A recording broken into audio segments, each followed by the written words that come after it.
Yan yung original ng ngipin ko mga.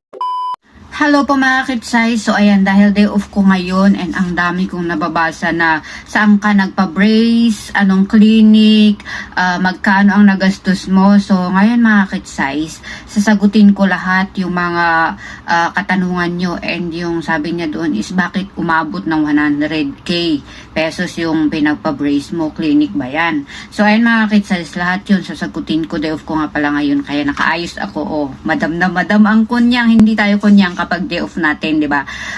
Once a week lang day off natin, kaya sulitin natin mag-makeup, mag-ayos. So anyway, ayun na nga mga kitsay, kung hindi nyo nakita yung unang vlog ko, ito po yung original na ngipin ko. Inborn po yan. Ano yan? Tama ba yung sinabi ko? Nung pinanganak pa ako, ayun. Inborn. Oh, ayun na yun. So, ito po yung ngipin ko noon. So, ayan mga kit-size. And then, pistiso ko po siya nung pumunta ako ng Dubai. And then, ito po yung kinalabasan ng pistiso ko. Pistiso kasi hindi ko alam kung may day off ako sa Dubai or wala. So, nag-decide ako ipapistiso ko siya. And then, nung pumunta ako dito sa Hong Kong, pinatanggal ko yung pistiso ko and pinabrace ko siya ng ganito. So, ayan po mga kit-size, pinabrace ko siya. And then, 1 year and 2 months, tinanggal ko, ako yung mismo yung nagtanggal. Then, bumalik siya. Nag-date kasi siya, akala ko okay na. And then, after ilang months, mga 2 months ganun, is bumalik siya ulit. So, pinabrace ko ulit. Magkano ang pinagpabrace ko? 2,000 po ang pagpabrace. Kung tinatanong kung saang clinic, hindi po siya clinic, para po siyang boarding house. Mga kapwa Pinay po yung gumagawa. Kasi ang daming nagtatanong kung saan clinic, hindi po yon clinic. Kasi nagtanong ako sa clinic dito is umabot siya ng 10,000 Hong Kong dollar ang pag-installed. Installed pa lang po yun. Iba pa yung monthly. So, siyempre hindi ko afford kasi magkano lang naman yung sahod ko. Bakit size hindi naman ako kasobrang ganun na sahod. So, hindi ko siya talaga afford. Alam na mga kapwa ko OFW na mga nagpapabrace dito, sa mga kapwa Pinay din sila nagpapabrace. Wala pong license. Tinatanong kasi dami may message doon na bakit hindi ko daw sinasabi yung kung saan ako nagpa-brace. Wala kasi silang license. So kung may mangyari sa inyo, isisi nyo sa akin. Ayaw ko yung nagre-recommend ako walang license. So yun po mga kitsay. Tanong nyo sa mga nagpapabrace dito sa Hong Kong na kapwa natin OFW. Lahat po yun. Hindi naman lahat. Siguro may mga iba na talagang sa clinic pero wala pa akong nakikita or nalalaman ng mga kaibigan ko na talagang sa clinic sila nagpapabrace. Sa kapwa natin Pinay, mga yan. Iba-iba din yung, di ba 2 beses ako nagpa-brace, 2,000 din sa una, tapos 2,000 din sa pangalawa kasi naghiwalay siya, so pinabrace ko ulit. Kapwa din natin Pinay. Tinanong ko nga kung paano sila natuto. Sabi nila, assistant daw sila sa talagang doktor sa Pilipinas. Nakakatakot talagang magpa-brace kapag hindi license yung pagpa-bracean. Pero, siyempre, hindi ko afford. So, choices ko yun. Hindi ko afford. So, doon ako nagpa-brace sa hindi license. Which is, doon talaga dapat sa license para i-check nila yung, i-x-ray nila yung ngipin natin, kung paano yung adjustment. Kailangan talaga yun. Pero, siyempre nga, kagaya ng sabi ko, hindi ko afford. So, doon ako sa kapwa natin na Pinay. And, ayun nga mga kit-size, kung bakit na umabot ng 100k, ang pa-installed is 2,000. 2,000 din, 2 beses ako nag-install, so 4,000. And then, niremove ko siya. Nung niremove ko, nung una, is ako lang yung nag-remove. Ginamit ko yung, bumili ako ng nail, ay yung pantanggal parang nail cutter. Hindi, yung parang patulis siya. Hindi ko alam kung paano yun sabihin. Yun yung ginamit ko. So, libre yun.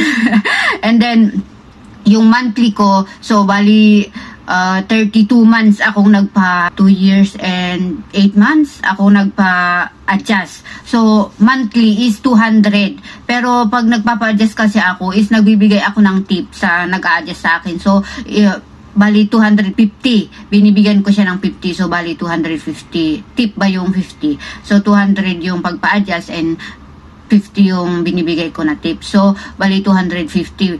And then, time is 32 months. So, magkano na yon?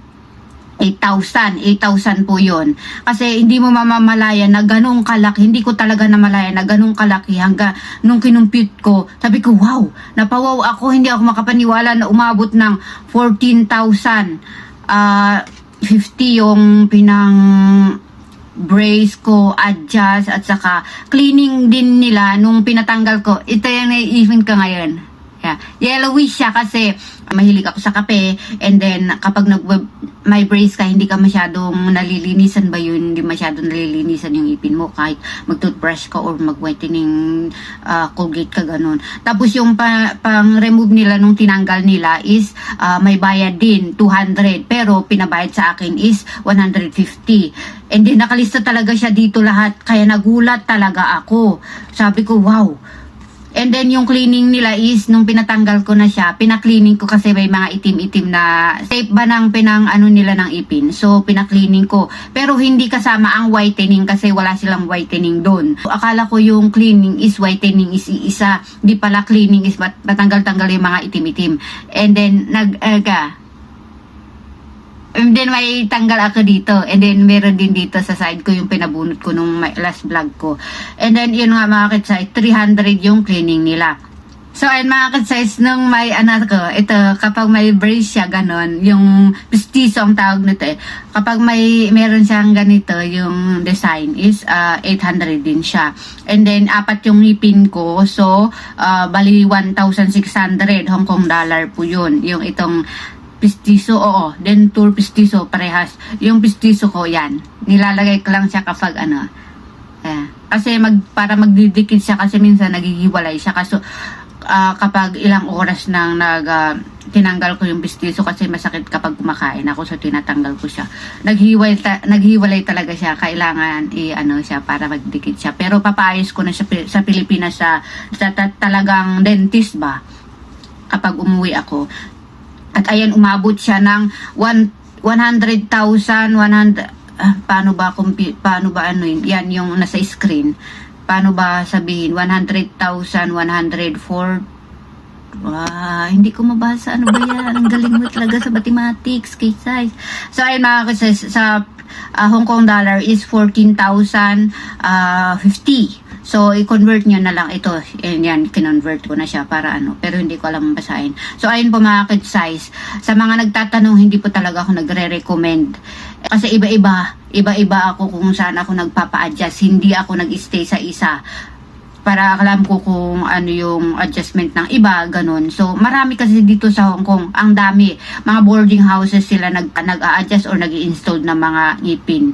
So, ayan yan. So, ayan mga kids, yung mga nagtatanong sa akin. Yan po yung dahilan kung bakit di ako nagre-recommend sa mga, nagre-reply sa mga messages nyo. So, ayan po mga kids. So, ayan. Bye-bye.